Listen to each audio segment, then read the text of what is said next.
प्राचीन समय में राजा जनक की पुत्री सीता से जुड़ी अनेक कथाएं प्रसिद्ध हैं। एक ऐसी ही कथा है जिसमें एक तोते ने माता सीता को श्री राम से वियोग का श्राप दिया, जिसके कारण गर्भावस्था के दौरान माता सीता को श्री राम से दूर रहना पड़ा।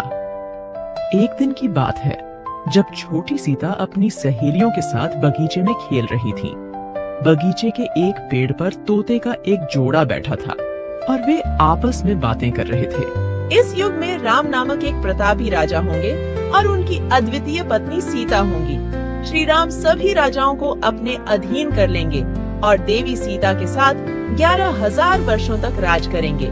धन्य है श्री राम और धन्य है सीता। ये सुनकर सीता का ध्यान उस ओर गया। अपने विवाह की बात सुनकर वह उत्सुक हो गईं और उस तोते से पूरी कथा सुनने की इच्छा की। उन्होंने अपनी सहेलियों से तोते को पकड़कर लाने को कहा। सहेलियों ने तोते को पकड़कर सीता के पास लाया।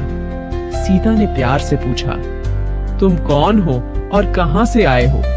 तुम जिस राम और सीता की बात कर रहे थे उसकी जानकारी कैसे मिली?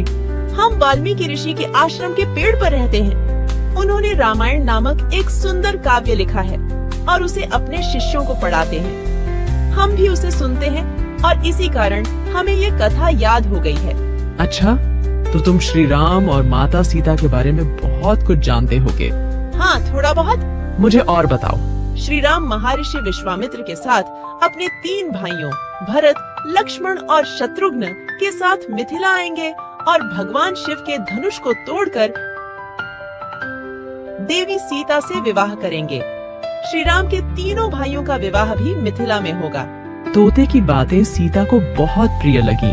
तुम्हारी बातें मुझे बहुत अच्छी लग रही हैं। श्री राम के गुणों के बारे में कुछ और बताओ। सीता की उत्सुकता देखकर मादा तोता समझ गई कि यह जनक नंदिनी सीता ही है। फिर भी उसने बिना इसका एहसास दिलाए कहा, श्री राम के रूप और गुणों का वर्णन जितना किया जाए कम है। वे हर प्रकार के ऐश्वर्य से युक्त हैं। जनक नंदिनी सीता धन्य है जो श्री राम के साथ हजारों वर्षों तक रहेंगी। परंतु तुम कौन हो जो यह सब सुन रही हो? जिसे तुम जनक नंदिनी सीता कहती हो वह मैं ही हूँ।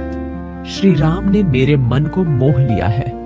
जब वे मिथिला आकर मुझसे विवाह करेंगे तभी मैं तुम्हें छोड़ूंगी। तुम मेरे महल में सुखपूर्वक जीवन बिताओ।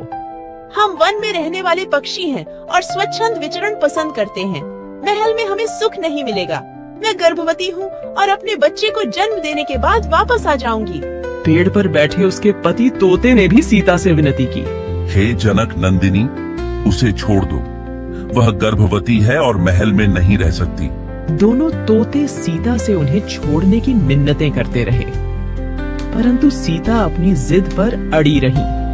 तोते की पत्नी का वियोग असहनीय हो रहा था और वह क्रोधित हो गई। उसने श्राप देते हुए कहा, गर्भावस्था में मुझे तुम अपने पति से अलग कर रही हो, इसलिए मैं तुम्हें श्राप देती हूँ कि गर्भावस्था में तुम्हें भी अपने पति से अलग होना पड़ेगा।